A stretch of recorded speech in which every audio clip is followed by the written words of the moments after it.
Izwe liphume naturally lithi umqeqeshi uNasruddin Nabo sesihoxisile isicelo sakhe sokushiya iKaizer Chiefs futhi usefisa ukuqhubeka njengomqeqeshi weqembu.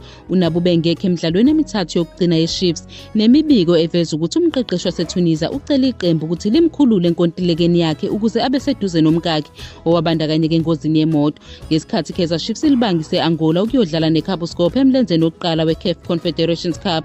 Esikhathini esingangesonto eledlule amakhosi akhipha umyalezo omfishane echaza ngokungabi khona kukaNabi. Iqembu laveza ukuthi uNasruddin Nabo kwamanje akekho eqenjini njengoba izingxoxo phakathi kweqembu nomqeqeshi zisaqhubeka. Udaba lachazwa njengolwangaphakathi futhi lwasingathwa ngezinqubo ezifanele kungekho mniningwane eyengeziwe okufanele kwabelwane ngayo ngaleso sikhathi. Iklabhu iphinde yazwakalisa ukubonga ngokuqhubeka nokusekelwa ngabalandeli bayo kanye nomphakathi webhola, yethembisa ukuthi noma iziphi izibuyekezo zizokwaziswa ngeziteshi ezisemthethweni zeqembu.